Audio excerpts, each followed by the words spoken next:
On January 20th this year, as Joe Biden was preparing to be sworn in as president, the former guy, the outgoing president, was very, very busy that day signing pardons and commutations for a whole rogues gallery. 143 pardons and commutations on his last day in office alone.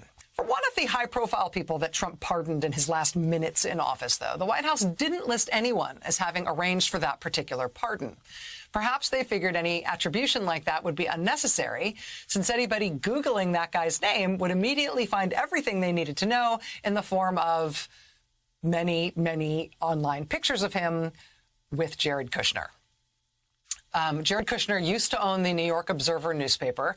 This guy who Trump pardoned on his final day in office, his name is Ken Kurson, was the editor at that newspaper. In 2018, Trump had tried to install this same guy at the National Endowment for the Humanities. Unfortunately for him, that appointment came with an FBI background check. And that routine FBI background check apparently turned up some troubling evidence that this guy maybe had a harassment problem of some kind. In any case, the glitches that turned up in his background investigation ultimately led to there being federal felony charges filed against him. And Ken Kurson was facing those charges. He had not yet gone on trial in January when Trump pardoned him. But now look, Mr. Kurson and all the pictures of him with Jared Kushner, they're all back in the news today. Because today, even though Trump just pardoned this guy a few months ago, today, Jared Kushner's friend, Ken Kurson, found himself in handcuffs in a Manhattan courtroom. Because today, New York state prosecutors brought state felony charges against him for allegedly cyberstalking and harassing his ex-wife. The behavior described in the indictment against him today in New York is behavior that was alluded to in his federal charging documents, actually in a footnote.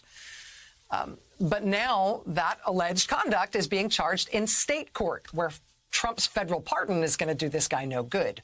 He's facing the possibility of 4 years in state prison if he's convicted. The New York prosecutor, the district attorney in Manhattan, who brought the charges against him today, is the same New York prosecutor who recently brought criminal charges against Trump's business and Trump's business's CFO, Alan Weisselberg. Today, that New York prosecutor, Cy Vance, said this about his office's decision to bring state charges against Ken Kurson, despite the federal pardon that Kurson got from Trump. Vance said, quote, as alleged in the complaint, Mr. Kurson launched a campaign of cybercrime, manipulation, and abuse from his perch at the New York Observer newspaper. And now the people of New York will hold him accountable. He said, quote, we will not accept presidential pardons as get-out-of-jail-free cards for the well-connected in New York. That point there about presidential pardons not being get-out-of-jail-free cards, like in general, that might just be some good speechifying today from that New York prosecutor there, but it may also be a warning to somebody else in Trump's orbit. Because that same prosecutor, that same DA who charged Ken Kurson today after Kurson was pardoned by Trump in January, that same prosecutor also right now has an open investigation into Steve Bannon, who was pardoned by Trump on federal fraud charges the same day Trump pardoned Jared's friend as well, the guy who was just charged in state court today. Trump's pardons are a get-out-of-jail-free card when it comes to federal charges, but not state charges.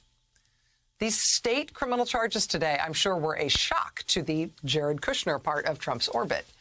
But I imagine they were deeply, deeply unsettling for Steve Bannon. What do you think?